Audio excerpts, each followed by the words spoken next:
읽겠습니다. 4장 1절에서 7절까지입니다. 자, 너희 이스라엘 자손들아, 주의 말씀을 들으라.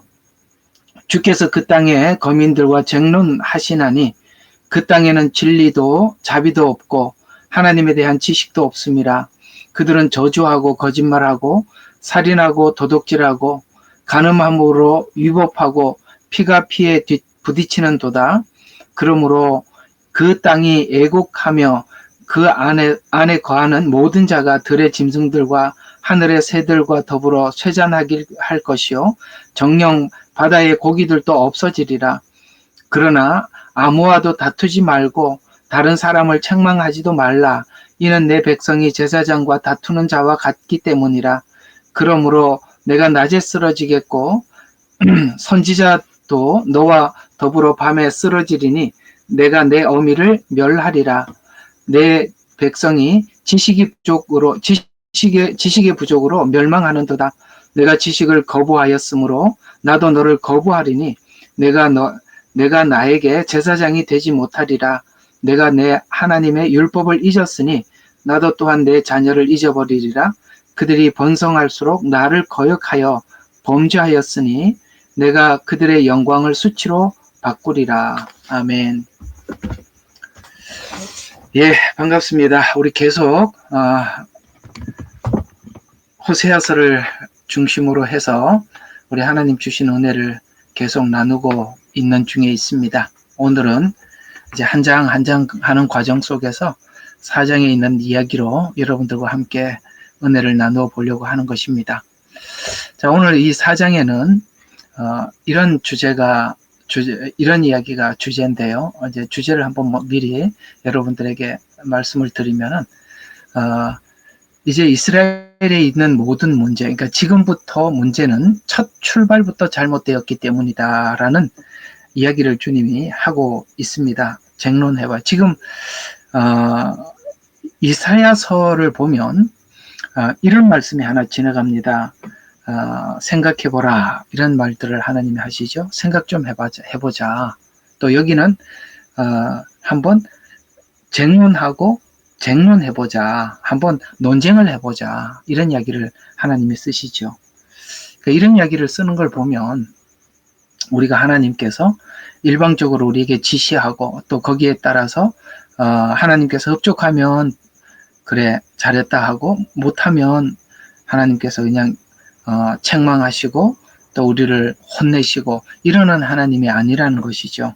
어떤 상황에 와서는 야, 한번 좀 나하고 생각 좀 해보자 라고 이렇게 하나님 말씀하시기도 하고 오늘은 쟁론 좀 해보자. 나하고 논쟁을 좀 한번 해볼까? 이런 이야기를 하고 있는 거거든요. 자, 한번 오늘 하나님의 이야기를 한번 들어보죠. 우리가 호세아서 여러분들 대략 한번 보시면 호세아서가 아마 14장까지 있는 걸로 제가 14장까지 있는 걸로 알고 있는데 지금 이제 4장이지 않습니까? 대략 한 3분의 거의 1 지점에 와 있어요. 지금 하나님께서는 북이스라엘에 이제 이 호세아 선지자는 북이스라엘을 향해서 예언한 선지자인데 아시다시피 이 북이스라엘은 출발 자체가 하나님 앞에 참 문제를 가지고 출발을 했다는 거 우리 모두 알고 있죠.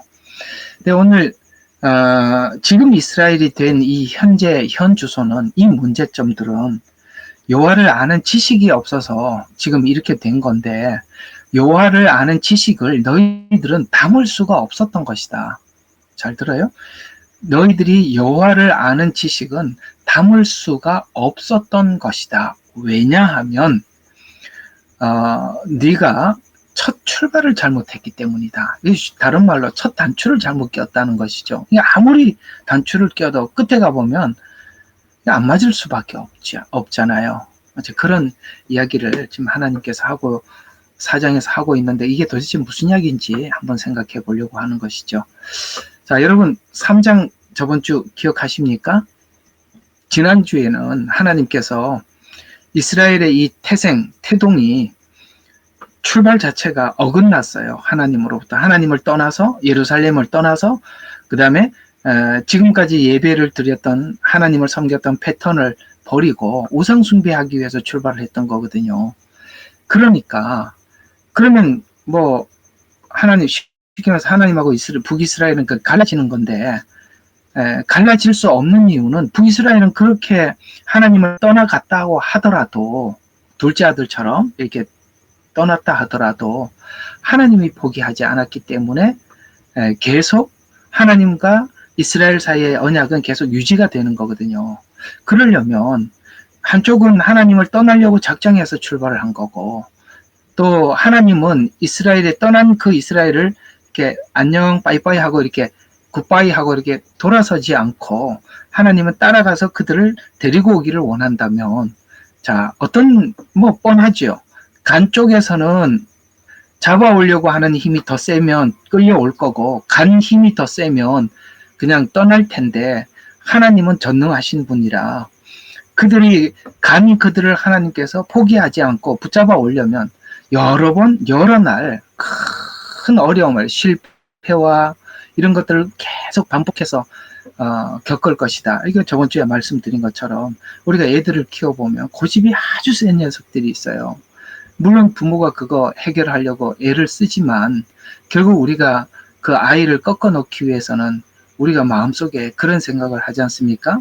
네가 이대로는 사회생활도 못하고 이대로는 나중에 결혼해서 건강한 가정도 지키지 못할 게 눈에 뻔하니까 네가 인생을 살으려면 어쩔 수 없이 참 크고 어려운 일들을 네가 겪어서 인간이 되겠구나 라는 생각이 들지 않습니까? 그게 누구든지 간에 결혼을 해서 부부가 서로가 서로를 깎든지 자녀가 깎든지 직장 생활하면서 이 문제가 크게 다가오든지 나름 그는 어떤 인격을 형성하기 위해서는 참 여러 가지 모질고 어려운 과정을 거쳐야 되겠죠.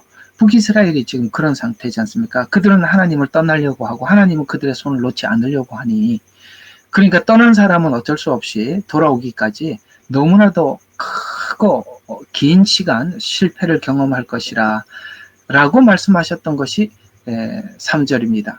근데 오늘 너희들이 지금 이렇게 하나님을 떠나서 마음대로 살려고 했던 이유가 뭔지, 왜 지금 너희들이 나름대로 저기에게 떠나서 이렇게 하나님을 섬긴다고 하지만 그들이 지금 섬기고 있는 거 다 우상숭배잖아요. 북이스라엘이 섬기는 것 중에서 하나님을 섬기는 게 뭐가 있습니까? 산당을 지어놓고 거기 가서 절을 하고 우상숭배하고 그건데 근데 자기들은 그걸 하나님을 섬긴다고 생각을 하고 있거든요.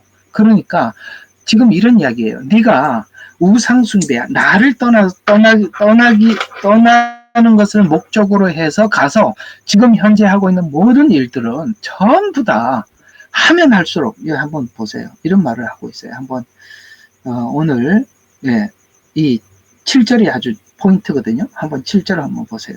이렇게 이야기하죠. 제 성경이 7절이 글자가 잘 안 보여요.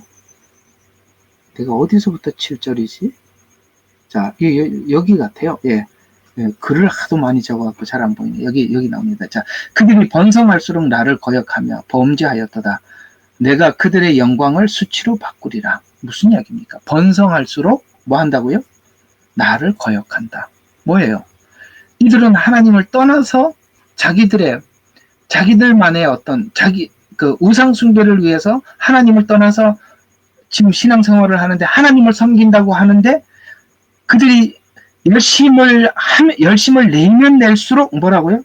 번성할수록 나를 거역하는 일이다. 무슨 말인지 감이 잡히세요? 그러니까 이런 중심을 가지고 하나님을 섬긴다고 한다면 네가 하는 무엇을 해도 전부 다 뭡니까? 번성할수록 나를 거역하는 것이다. 그러니 하나님이 이스라엘 백성들을 번성케 해줄 수가 없는 거죠. 이 상태에서는 번성케 해주면 해줄수록 더 하나님과 죄악의 나락으로 떨어질 거니까 그런 이야기입니다. 그러니까 너는 지금 하나님 앞에 잘해서 복을 받고 번영을 했다고 하는데 하나님은 아니라는 거죠. 그러니까 나하고 오늘 이야기 좀 해보자는 거예요. 쟁론해보자는 거죠. 그래서 오늘 1절부터 이렇게 이야기합니다. 자, 이스라엘 자손들아 주의 말씀을 들으라. 주께서 그 땅의 거민들과 쟁론하시나니 그 땅에는 진리도 없고 하나님에 대한 지식도 없다. 이게 무슨 이야기입니까? 이스라엘 건국 목적이 무엇이냐? 이 엄이라는 말은 너를 생산한, 그러니까 너의 첫 출발. 그러니까 우리가 누구의 아들이지 않습니까? 아묵의 아버지의 아들이고 어머니의 뱃속에서 출생을 했잖아요. 북이스라엘의 모태가 뭐냐? 르호보암 아니냐? 여르보암이 아니냐? 여르보암이 왜 북이스라엘을 선택해서 갔느냐? 나를 떠나기 위해서 가서 산당을 지어놓고 거기서 예배를 하고 그것이 곧 나를 섬기는 것이다라고 이렇게 틀을 짜놨는데 하면 할수록 너는 나를 떠나는 거 아니냐. 그러니까 한번 건국 목적이 이념이 뭐냐? 너 예수 믿는 이유가 뭐냐? 이런 이야기죠. 우리로 지금 현재판으로 이야기하면 자꾸 이스라엘을 얘기할 게 아니라 너 왜 예수 믿는 거냐? 이제 이렇게 묻는 겁니다. 그러니까 네가 건국 목적이 무엇이냐? 내 개인 편의를 위해서 시작한 것이 아니냐? 여기서부터 잘못된 것이다. 그러니까 네가 지금 여호와에 대한 지식을 가지고 있다. 하나님은 이런 분이다, 저런 분이다라고 지식을 가지고 있는데 여기 오늘 뭐예요? 진리도 자비도. 자, 그 땅에는 하나님에 대한 지식이 없다는 거죠. 그러니까 네가 그렇게 예수를 믿으려고 출발을 해서 네가 가지고 있는 이런 하나님에 대한 지식들은 너를 위해서 편의주의적으로, 그러니까 네가 네 편하자고 예수 믿기 위해서 틀을 짜놓은 거. 그러니까 우리 크리스찬들 중에서도 이렇게 보면 자기 편한 대로 성경을 해석한다는 말이죠. 왜 자기 편한 대로 자꾸 성경을 해석하느냐?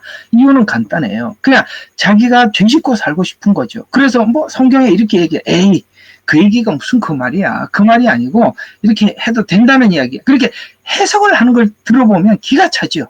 전부 다 자기 위주로 자기가 죄 지으려고 해석을 하는 것이지 과연 하나님 관점에서 해석을 하느냐? 그러니까 네가 뭔가 하나님은 이런 분이라고 틀을 짜놨는데 그거 짜놓으면 뭐하냐? 저거 전부 다 쓰레기 아니냐? 그건 나에 대한 지식이 아니라는 것이죠.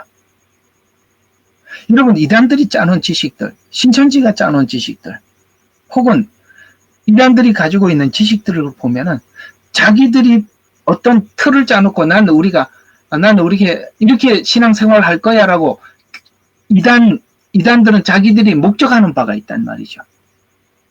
그렇게 틀을 짜놓고 성경을 해석을 하니까 뭐 여호와 증인이 그렇고 하나님의 교회가 그렇고 그렇죠? 문선명의 통일교가 그렇고 큰 이단들 보면 그러나 작은 이단들도 마찬가지. 사실 우리가 오늘 개신교 정상적인 교회라고 이야기하고 있는 그들도 예정론이라는 틀을 짜놓고 성경을 해석하려고 하고 알미니안이라는 틀을 짜놓고 해석을 하려고 하는 것이지 거기에 나에 대한 지식이 다 열려 있는 거냐? 이렇게 묻고 있는 것이죠.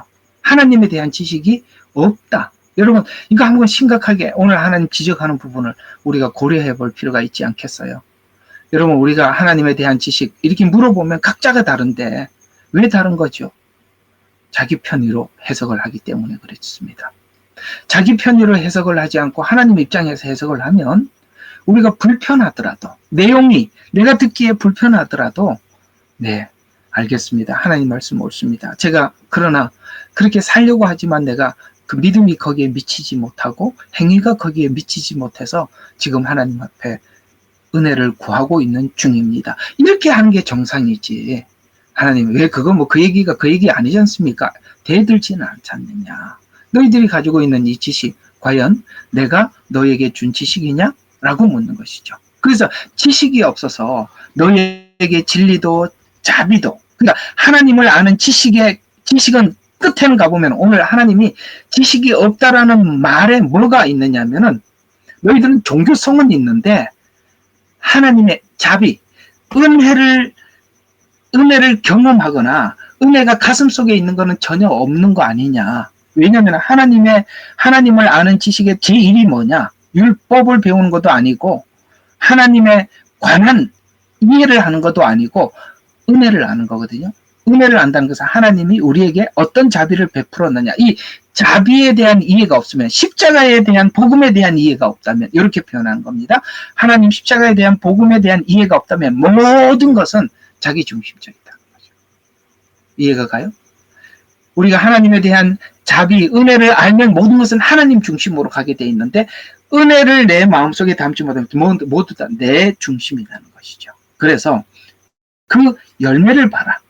증언해봐라. 하나님에 대한 지식이 없다는 증거가 뭐냐? 2절이 여러분 개역개정에는 없음으로 나와 있는데요. 아니에요. 없음이 아니라 있습니다.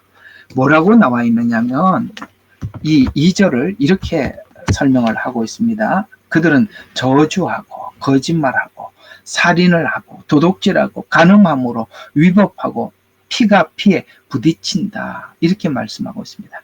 그러니까 너희가 하나님을 아는 지식이 없다는 증거가 뭐냐면 삶에서 나타나더라. 저주하고 거짓말하고 살인하고 도둑질하고 간음하고 위법하고. 자, 피가 피에 뒤태인다는 말은 부딪힌다는 말은 보복에 보복을 더하고. 그러니까 이쪽에서 한번 뭐라 그러면 나는 거기에 대해서 또 보복하고 또 보복하고 보복하고 이런 게 바로 그 증거가 아니냐.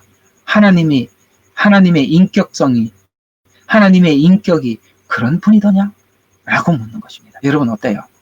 우리가 하나님을 안다고 하면서 우리가 이런 열매를 맺을 수는 없는 거 아니겠어요? 하나님의 성품을 우리 마음에 담고 있다면. 갈라디아서에 보면 성령의 열매와 육체의 열매가 나오는데 여기 오늘 호세아서 4장 2절에 있는 열매와 똑같지 않습니까? 그렇습니다. 갈라디아서에 있는 육체의 열매나 오늘 호세아서 4장 2절에 있는 이 열매나 똑같은 열매입니다. 왜 그럴까요? 하나님에 대한 지식이 없어서 나타나는 열매입니다. 또 그 다음 절 4절로 한번 쭉 가봐요. 그러나 아무와도 다투지 말고 다른 사람을 책망하지도 마라.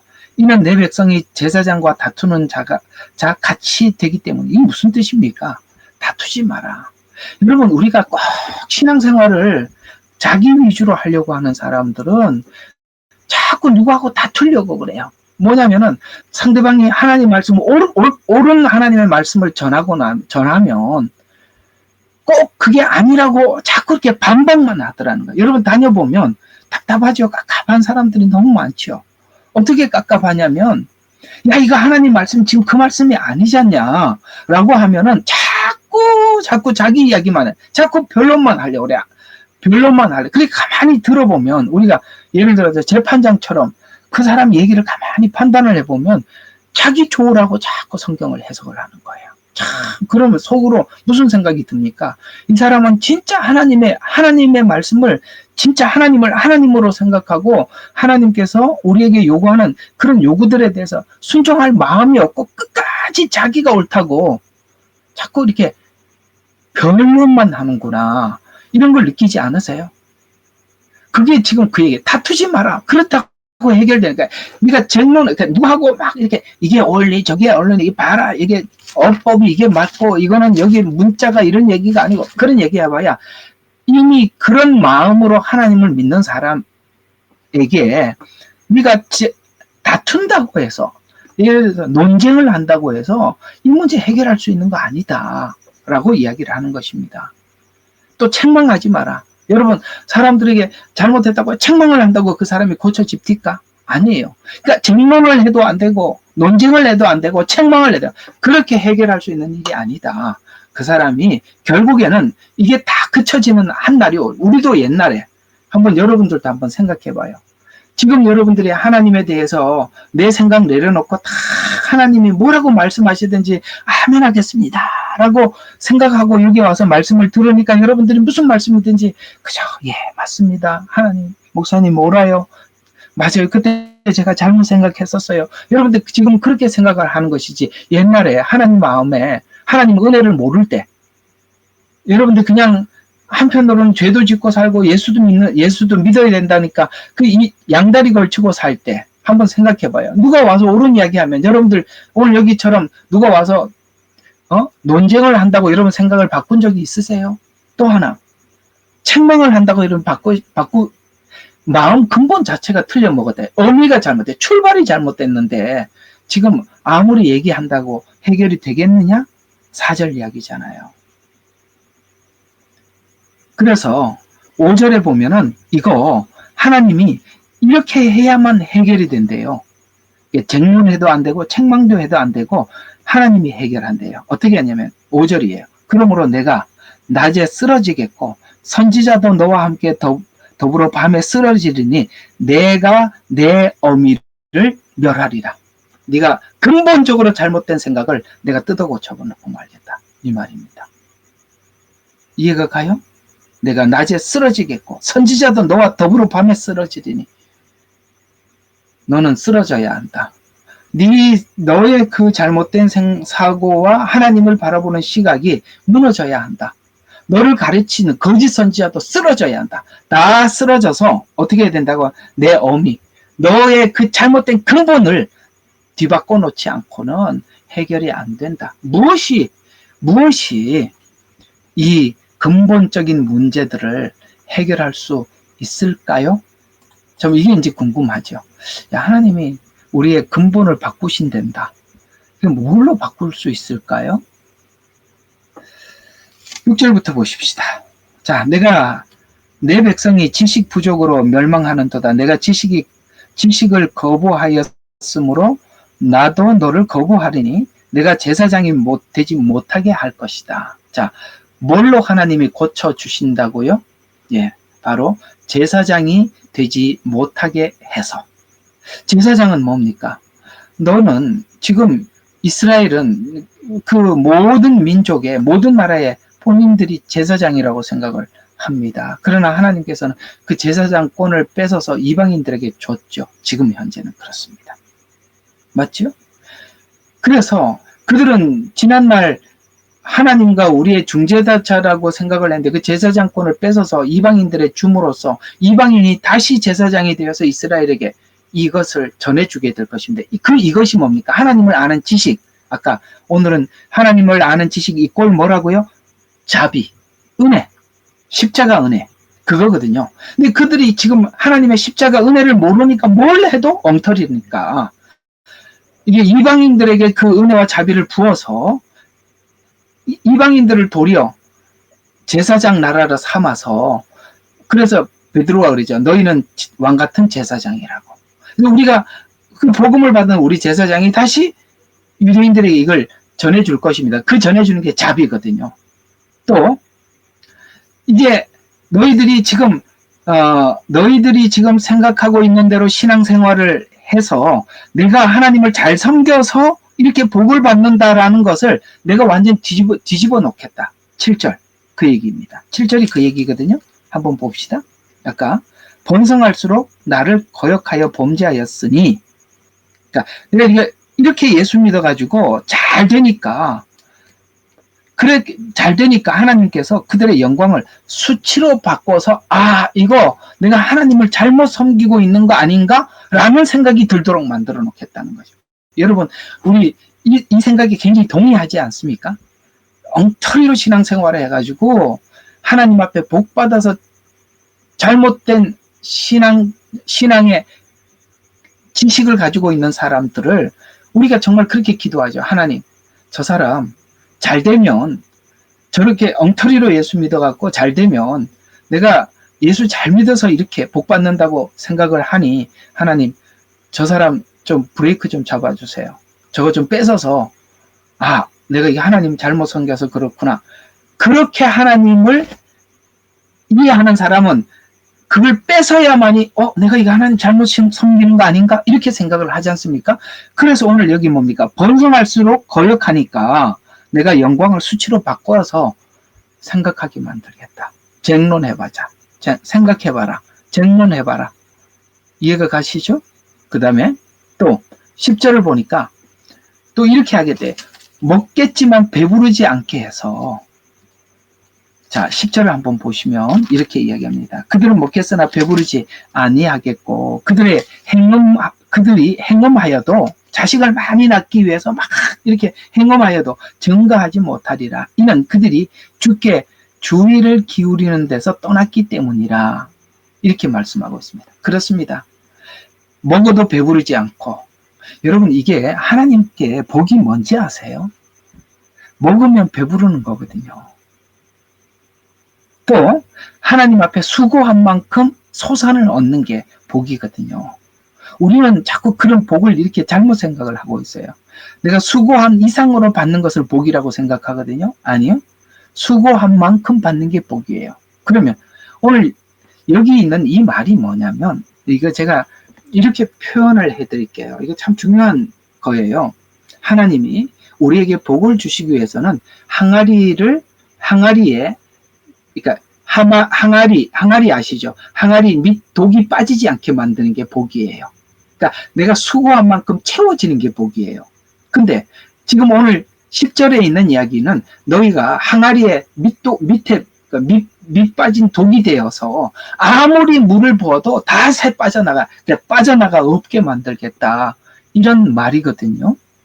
여러분, 우리가 하나님 앞에 수고한 만큼 소산을 얻는 게 복이고, 아시겠어요? 또 내가 하나님 앞에 뭘 하더라도 그것을 이렇게 하나님이 지켜주는 게 복이에요. 그 물질을 얻었더라도 그 물질을 지키는 게 복이고, 건강을 얻었으면 건강을 지켜나가는 게 복이거든요. 물론 하나님께서 우리에게 뭔가 은혜를 주시기 위해서 일시적으로 돈으로 교훈할 수도 있고, 우리 육체를 통해서 질병을 통해서 교훈할 그런 이야기는 좀 논외고요. 하나님께서 우리에게 주신 것을 보존해 주는 게 복인데, 오늘 여기 보니까 행음해도 증거하지 않는다. 먹어도 배부르지 않는다. 이게 저주라는 거죠.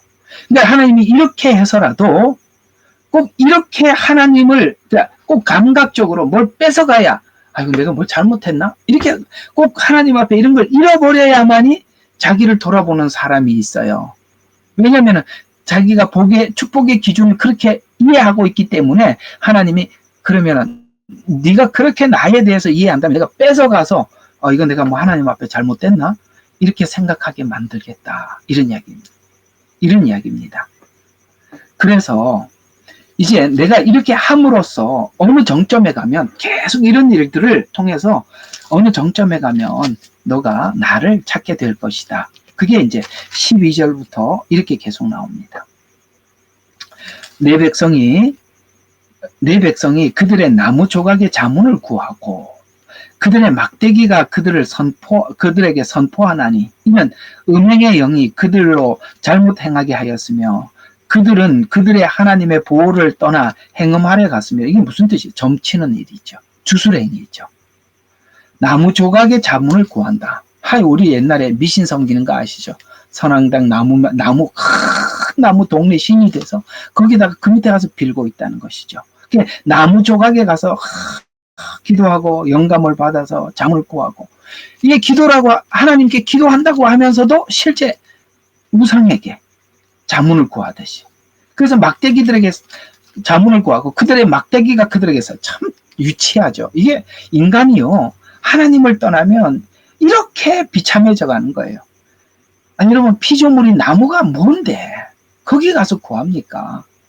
우리 옛날에 바다에 용왕님이 계신다고 하고, 산에는 산신령이 있다 그러고, 그래서 깊은 산골에 가면은 절이 있고, 거기 가서 가면은 뭘 빌고, 또 자식 낳게 해달라고 거기 가서 무슨 백일 기도하고 이렇지 않습니까? 지금 이스라엘이 하는 행위가 지금 우리 주술적인 행위와 뭐가 다르냐 이 말이죠. 나무 조각에 가서 자문을 구하고 막대기가 그들에게 선포하는, 참 유치해졌죠. 참 다스리라고 권세를 준 인간이 여기 가서 이렇게 구하고 있고, 또 하나, 이는 음행의 영이 왜 그렇게 됐냐? 사람이 왜 이렇게 되냐? 음행의 영이 그들을 잘못 행하였으며 그들은 그들의 하나님의 보호를 떠나 행음하려 갔습니다. 왜 인간이 이렇게 가서 그런 데 가서 빌고 구하냐? 음행의 영이, 악한 영이, 혼란의 영이, 미혹의 영이 들어가면 하나님 대상이 자기들에게 복을 준다면 언제든지 나무도 하나님이 될 수 있고 돌멩이도 하나님이 될 수도 있고 산도 하나님이 될 수도 있다 이 말이에요. 그들의 하나님은 우리가 믿는 하나님이 아니에요. 오늘 이 이야기는, 오늘 우리 예수 믿는 우리 많은 성도들이 얼마나 샤머니즘적으로 예수를 믿습니까?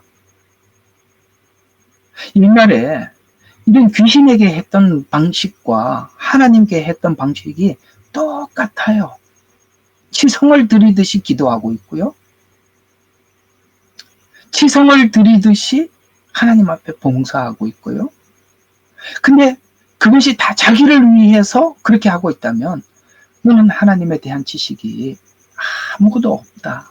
13절을 계속 이어서 보면 그들은 산들의 정상에서 희생제를 드리고 작은 산들 위에서 상수리나무와 버드나무와 느릅나무 아래서 분향을 하니 이는 그 그늘이 아름답기 때문이라. 그러므로 너희 딸들은 행음할 것이며 너희 아내들은 간음하리라. 그 증거가 뭐냐? 이게 무슨 이야기인지 아세요? 우리가 영적인 간음이 영적으로 간음하는 사람들은 육적으로도 간음한대요. 그래서 오늘 그 얘기를 하는 겁니다. 너희 딸들은 행음할 것이며 너희 아내들은 간음하리로다 라고 말씀을 하고 있습니다. 이 두 가지는 항상 시대마다 동일했었어요. 어떤 두 가지냐? 종교가 타락해서 하나님을 믿는 믿음이 아닌 마치 주술적인 신앙이 기독교가 되면 그 시대는 음란이 최고치로 올라갑니다. 오늘 이 시대는 너무나도 음란한 시대죠. 그 음란한, 그 육체적으로 음란한 증거와 교회가 이렇게 음란한 것은 항상 같이 가더라는 것이죠. 여기 그 얘기입니다. 사회적 음란과 교회의 음행은 같다. 이렇게 지금 말씀하고 있는 거죠. 그래서 사회가 이렇게까지 더러워지고 음란해졌다는 것은 교회가 그만큼 음란하다는 것을 반증하는 것이다. 이렇게 성경 이야기를 하고 있습니다. 14절 그들의 딸들이 행음하거나 너희 아내들이 간음하여도 내가 그들을 벌하지 아니하리니 이는 그들 자신이 음녀들과 함께 분류되어 창녀들과 함께 희생제를 드림이라. 그러므로 깨닫지 못하는 백성은 패망하리라. 이해가 갑니까? 정말 깨닫지 못하는 백성은, 그러니까 지금 이 음행이, 이게 사회적 음행, 또 우리의 개인적인 어떤 음란이 영적인 음란인데 그걸 네가 서로 이렇게 매칭해서 이해를 하지 못하면 결국은 하나님께서 그걸 깨달으라고 이렇게 바깥의 증거로 이렇게 음을 보여줬는데 네가 영적 음행을 깨닫지 못하면 너는 망할 수밖에 없지 않느냐. 쭉 내려가서 19절을 보면 바람이 그 날개들로 그녀를 감쌌나니 그들은 그들의 희생제로 인하여 수치를 당하리라. 후에 이건 바람이 그 날개로 그녀를 감쌌다. 이게 뭐죠? 바람이, 이건 환란을 이야기하는 것입니다. 그래서 바람이 그들 후에 엄중한 환란이 있을 것이다. 그 근거가 우상에게 희생제를 바친 근거가 환란이 바로 너희들의 근거다라고 하나님께서 이스라엘 백성들에게 그렇게 말씀하고 있는 것입니다. 자, 오늘 이야기가 이제 한번 좀 정리를 한번 해보겠습니다. 우리가 이런 걸 생각을 해봐야 돼요. 우리가 예수 믿는 목적 자체가 잘못되어 있으면, 우리 어제 우리 형제님 대학생인데 형제 한 분도 어제도 이런 비슷한 설교를 하고 나니까 목사님, 그러면 우리가 하나님을 마음에 두고 또 사랑하지 않고 했던 모든 어떤 행위들은 다 그러면 꽝입니까? 이제 이렇게 질문이 왔어요. 꽝입니까? 이렇게 질문이 왔어요. 제가 뭐라고 대답을 했냐면 하나님은 우리가 거기까지 가기를 바라나 우리가 신앙이 어릴 때는 내가 하나님을 진심으로 사랑해서 그 행위를 하나님 앞에 온전한 행위를 다 하지 못한다. 어린 아이가 과자 한 봉지를 아빠가 사주고 그걸 뜯어서 먹으라고 하면서 한 개만 나를 줄래? 라고 했을 때 여러분, 그 욕심 많은 과자를 좋아하는 아이가 아빠가 이 과자 전부가 아버지 건데 내가 아버지께 다 드려도 마땅한 일인데 한 개를 못 주랴 하고 줍니까? 아이는 그런 생각을 안 하죠. 이게 아빠가 사주면 이게 다 내 건데, 아빠가 사준 거는 생각을 안 하죠. 이게 다 내 건데, 그래도 내가 한 개 준다 하고 아빠한테 주는 거지. 언제, 이거 내 것도 아니고 아빠 건데, 그 중에 한 개만 달라니까 감사합니다. 이거 원래 전부 다 당신 겁니다 하고 그 과자 한 봉지를 아빠에게 다 줄 아이는 없지요. 그러나 아버지는 그 과자 한 봉지를 사주고 한 개를 달라 그랬는데 아이의 마음속에는 진짜 아버지를 존경하고 감사해서 주지 않더라도 그 한 개 주는 걸 아버지는 어떻게 생각합니까? 감사하게 생각하죠. 하나님은 하나님 앞에 다 감사하고 은혜에 감사합니다. 감격해서 하나님 앞에 다 하지 않더라도 내가 지금 하나님 앞에 하나 최선을 다하는 것, 아직 하나님 앞에 모르지만 그래도 내가 처음 시작하는, 예를 들어서 하나님, 내가 이래도 처음 헌금을 시작합니다. 내가 처음 이래도 하나님 앞에 예배를 시작합니다. 내가 처음 하나님 앞에 교회 쓰레기라도 한번 줍겠습니다. 내가 교회 가서 설거지라도 한번 하겠습니다. 내가 교회 가서 이거 하나라도 하겠습니다. 그걸 하나님이 마음이 전부 다 드리지 않았다고 하나님, 넌 나에게 준 게 아니야, 이렇게 생각하시겠습니까? 아니죠. 그 자체만으로도 하나님이 기뻐하시죠. 그러나 우리가 하나님의 마음을 알아주는 자녀가 될 때까지 끌어올릴 겁니다. 그러나 지금 우리가 믿음이 연약한 이 수준에서 하나님 앞에 하는 그 모든 것은 하나님 앞에 기쁨이 되죠. 이 부분은 여러분들이 오해 없기를 바랍니다. 꼭 거기 가야만 하나님 다 받으신다는 얘기는 아니에요.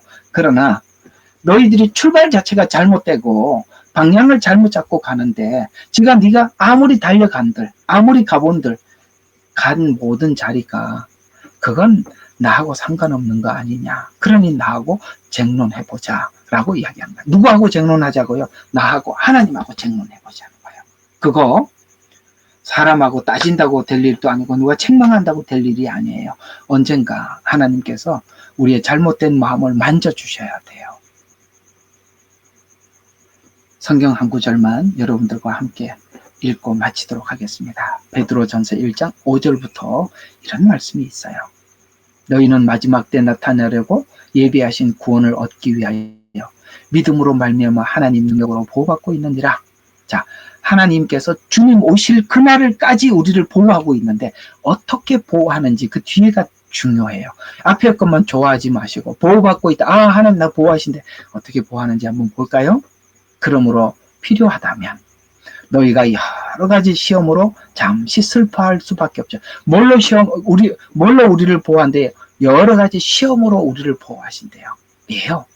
그래야 우리가 깨어있고, 그래야 우리 자신을 돌아보니까요. 그래서 여러 가지 시험으로 잠시 슬퍼할 수밖에 없지만, 그것을 크게 기뻐하는 것은 너희 믿음의 시련이 불로 단련된 될지라도 없어져 버리는 금보다 훨씬 더 귀하게 되어 예수 그리스도께서 나타나실 때에 칭찬과 존귀와 영광을 받게 하려 함이라. 그러므로 13절부터예요. 그러므로 너희는 생각에 허리를 동이고 정신을 차려 예수께서 나타나실 때 너희에게 가져올 은혜를 끝까지 바라라. 순종하는 자녀로서 이전에 무지했던 때에 정욕에 너희 자신을 맞추지 말고 오히려 너희를 부르신 그분께서 거룩하신 자처럼 너희도 모든 행실에 거룩해라. 이는 기록되기를 내가 거룩하니 너희도 거룩하리라. 하나님 이것까지 끌어올리신다는 거야. 내가 거룩하니 너희도 거룩하리라. 여기까지 끌어올릴 것이다. 거룩할 때까지 북이스라엘이 나를 떠나기로 작정해서 북이스라엘로 갔더라도 나는 멈출 수 없다. 이게 오늘 하나님의 이야기죠. 그게 오늘 4장에서 이야기하죠. 갔다면, 떠났다면 바이바이 하고 이별하고 끝내야 되는데 하나님은 앉아봐라. 논쟁을 해보자. 너 하나님을 아는 지식이 있냐? 내가 너를 얼마나 사랑하는지, 내가 너에게 얼마나 은혜를 베풀었는지 내가 아냐? 너는 너를 위해서 신앙생활을 하고 있다. 그 증거가 저주하는 이웃에게 나타나지 않느냐?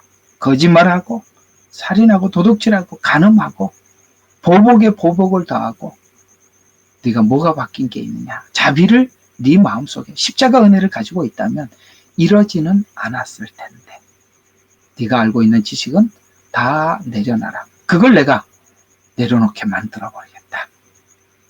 이해가 가세요? 야, 고달픕니다. 예수 믿는 게. 하나님이 이렇게 작정하고 계신데요. 고달프지만 행복하지요? 그 하나님이 우리 손을 붙잡고 있기 때문입니다. 기도하겠습니다. 하나님, 오늘은 호세아서 4장에서 하나님의 의지를 확인했습니다. 이제 우리가 계속 이렇게 헛된 길, 잘못된 길을 고집해서 갈 것이 아니라 하나님께서 한번 나하고 논쟁을 해보자, 생각을 해보자 라고 하나님 우리를 붙잡아 세웠을 때 하나님 그때 우리가 하나님 앞에 서서 우리 자신을 돌아보게 해 주시옵소서. 오늘도 이 귀한 말씀이 우리에게 큰 힘이 됩니다. 포기하지 않으시고 끝까지 우리 곁에 함께 하시는 그 하나님을 내 아버지라고 모시고 살기에 우리는 행복하지만 우리 마음을 늦출 수 없습니다. 돌아보게 해주시고 아버지 하나님 늘 우리를 점검하도록 축복하여 주옵소서. 예수님 이름으로 기도합니다. 아멘. 예레미야의 눈물은 시대에 맞는 말씀 선포와 변질되지 않은 순수 복음을 외치고 있습니다. 함께 연결되어 하나님께 예배드리며 이 마지막 때에 하나님께 쓰임받길 원하시는 분은 카카오 채널로 연락 주시면 연락드리도록 하겠습니다. 고정 댓글에 채널 경고와 착제에 대비한 예비 채널과 제2채널 링크를 올렸습니다. 이 채널 또한 구독 부탁드리겠습니다. 감사합니다. 우리는 역사상 가장 중요한 시점을 지나고 있습니다. 하나님께서는 하나님의 일을 하시기 전에 사람을 준비시키셨음을 우리가 알고 있습니다. 하나님 말씀은 마지막 때에 대추수, 대부흥의 때가 있다고 분명히 예언하고 있습니다. 아멘. 하나님의 말씀이 그대로 성취될 것을 믿습니다. 예레미야 눈물은 잠자는 교회와 영혼을 깨우기 위해 노력하고 있습니다. 이 가슴 뛰는 일에 함께 하길 원하시는 분은 카카오 채널로 연락 주시기 바랍니다. 당신은 위대한 하나님의 사람입니다.